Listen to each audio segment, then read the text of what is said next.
अकोला जिल्ह्यातील मूर्तिजापूर नगर परिषदेविरोधात वंचित बहुजन आघाडी मैदानात उतरली आहे। नगर परिषद नागरिकांकडून मालमत्ता करावर पठाणी व्याज वसूल करते असा आरोप यावेळी वंचितने केलाय। त्याच्या निषेधार्थ वंचितने नगर परिषदेवर धडक मोर्चा काढलाय। सांगलीतील जत तालुक्यात 65 गावांच्या पाणी प्रश्नी सर्वपक्षीय लाक्षणिक उपोषण करण्यात आलं। 65 गावांसाठी मंजूर म्हैसाळ सिंचन योजनेचं काम तातडीने सुरू करावं, तसंच जतमधील 4 गावांचा टेम्पो योजनेत समावेश करावा या मागणीसाठी माजी आमदार विलासराव जगताप यांच्या नेतृत्वात काळ्या फिती बांधून उपोषण झालं। अन्यथा तीव्र आंदोलनाचा इशाराही देण्यात आला। नागपूरमध्ये अजित पवार गटाने महाल शिवाजी पुतळा चौकात बँड वाजवत पदयात्रा काढत स्वच्छता अभियान राबवत आंदोलन केलं। महापालिकेत प्रशासकीय राज सुरू आहे, त्यामुळे शहरात सध्या स्वच्छतेचा बोजवारा उडालाय।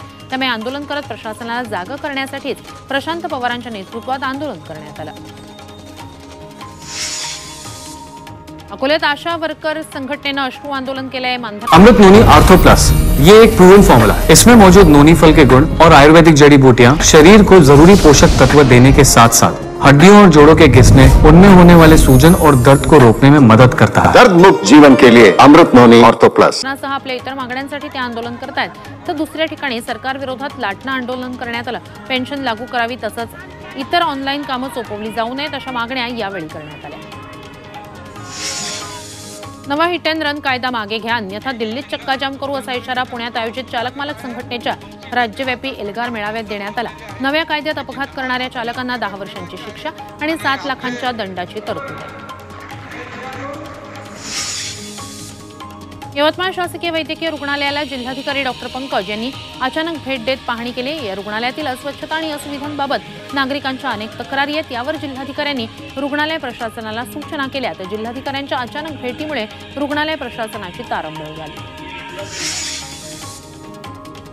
खासदार अमोल कोल्हे यांनी संसदेत बिबट्यांचा बंदोबस्त करा अशी मागणी केली आहे। उत्तर पुणे जिल्ह्याच्या शिरूर, आंबेगाव, खेड, जुन्नर तालुक्यांमध्ये काही दिवसांपासून बिबट्यांची दहशत मोठ्या प्रमाणात वाढली आहे। हाच मुद्दा संसदेत उपस्थित करत या बिबट्यांचा बंदोबस्त करण्याची मागणी कोल्हेंनी केली आहे। तसंच रेड झोनचा मुद्दाही त्यांनी संसदेत उपस्थित केला। सोलापूरच्या मंगळवेढा तालुक्यातील 24 गावांनी मतदानावर बहिष्कार घालण्याचा निर्णय घेतलाय। अनेक वर्ष आंदोलन करूनही उजनी धरणाचं पाणी मिळालं नसल्यानं, तसंच मंगळवेढा सिंचन योजनेचंही काम पूर्ण न झाल्यानं हा निर्णय घेण्यात आला। लोकसभा निवडणुकांपूर्वी योजनेसाठी निधी मंजूर न केल्यास मतदानावर बहिष्काराचा इशारा। नाशिकच्या सिन्नर शहरात रात्री बिबट्याचा मुक्त संचार सुरू आहे। नेहरू चौकाकडून वाजे विद्यालयाकडे जाताना हा बिबट्या दिसून आलाय। यामुळे नागरिकांमध्ये भीतीचं वातावरण पसरलंय।